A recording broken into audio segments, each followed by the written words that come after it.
Alright, in today's tutorial I'm going to show you how to create an animation in Photoshop that we can use for Game Salad. So if I just play this, you can see that when I make a collision with this white wall, an animation occurs when it collides. And so that's what we're going to do.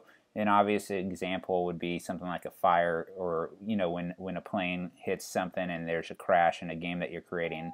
That expansive fire is a great example of animation. So what we're going to do is in Photoshop, we're going to go to File, New, and let's go ahead and make this animation test. And let's do 300 pixels by 300 pixels, and resolution can be about 100. And make sure the background contents are transparent. Let's click OK. And this is just an example. You can do whatever kind of design you want. I'm going to go down to the Custom Shape tool, and once again, you don't have to use custom shapes. You can do the paintbrush, whatever kind of design you want. All we're going to do is we're going to make something small, and then we're going to incrementally make it bigger and bigger and bigger. And this is just kind of for a basic animation for Game Salad. So once I'm on Custom Shape, I'm going to create this. I figure this is a good example, this one right here, or maybe I'll just do this one. And I'm going to change the color. It could be red, that's fine. And I want it to be in the middle, so I want to start in the middle. So with my rulers, I'm going to move my ruler down to about 1.5, and then I'm going to use my ruler on the horizontal or vertical axis, and I'm going to drag it to about 1.5, just so that I know where the center point is.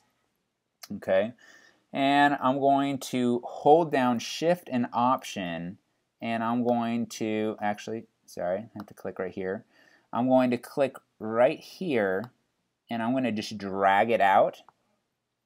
And now I'm going to use the Move tool and move it like so. Okay, so move it into the center, or you can also hold down Shift and for now just make it kind of small, and then just drag it into the center where the crosshairs are. And what we're going to do is we're going to simply go to File, Save As. We're going to save a copy. So let's go ahead and we have to be precise on this, or be consistent. Let's do anim and then 1 space 1, and then short for animation 1, and we're going to save it as a PNG. And let's just save it onto your desktop. And with your desktop, if you can create a new folder, that would be great. I'm going to click down here. You can't really see it. It's just off the screen. Let me pull that up a little bit. I'm going to create a new folder, and I'm going to put animation test. And this is going to be my folder for it. And so on the desktop, animation test, anim1, and it's a PNG. I'm going to hit save. I'm going to hit OK. Now what I'm going to do is I'm going to hit Command T, make sure that I have this selected, hit Command T, and now I'm going to hold down Shift, Option, and what Shift Option does is it lets me expand it from the center without moving it, right? If I didn't do that, if I just did that, it would just shift it to the right, and we don't want that. So hold down Shift, Option, and we're going to just expand it a little bit, and let's just rotate it too by putting your cursor just outside and rotating it a little bit. Now we've made it a little bit bigger. We're going to hit Save As again, and you can hit Apply, and I'm going to name this anim2. Remember, you want to be specific with your numbering. I'm going to save it in my animation test, and I'm going to go to PNG. It's a PNG. I'm going to hit Save, and now I'm going to just continue to do that. Command T. I'm going to hold down Shift, Option. I'm going to bring it out just a little bit more, and I'm going to rotate it some more, and File, Save As, Apply, and anim3, save it as a PNG, and you are going to put it in your animation test folder.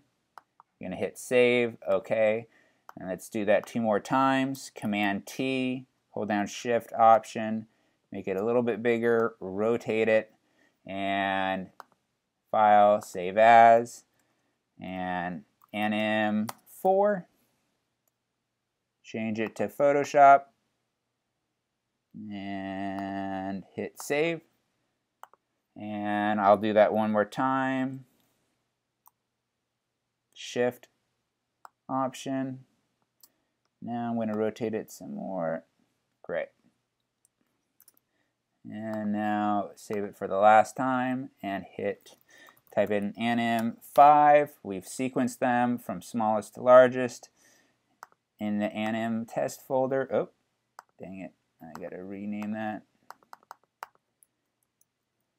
Anim5. And I'm going to go down to PNG. So now, hit OK. So now, if you take a look at my PNG, if you take a look at my folder, take a look at the animation test folder, I have 5 right here, okay?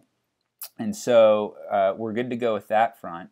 And now to test out your animation, what you're going to do is I've provided this animation test for you right here. If you go into this file and let's go to Scenes, I've provided this for you. What I want you to do is I want you to click where it says red, double click on that, that's the animation, and I want you to just delete this, okay, and leave the timer here.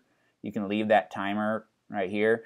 And what you're going to do to add an animation, what you're going to do is you're going to go to your animation test folder, okay, and you're going to highlight all 5, and I want you to just drag it in. Just drag it in right above the timer, okay? And now you can see that you have these, it says loop, uncheck loop, because we don't want it going back and forth, and you can change this to maybe 16 frames per second. It's up to you. So now what we did is we simply replaced the animation, the original animation, what I did, with your own animation to test it, and then you can hit preview, and then you should see your animation to see how your animation looks. And then later on we'll get into how to create the animation in the spawning. We've done it before, and so I just wanted to attach this file so that you can just immediately test your animation to see how it works.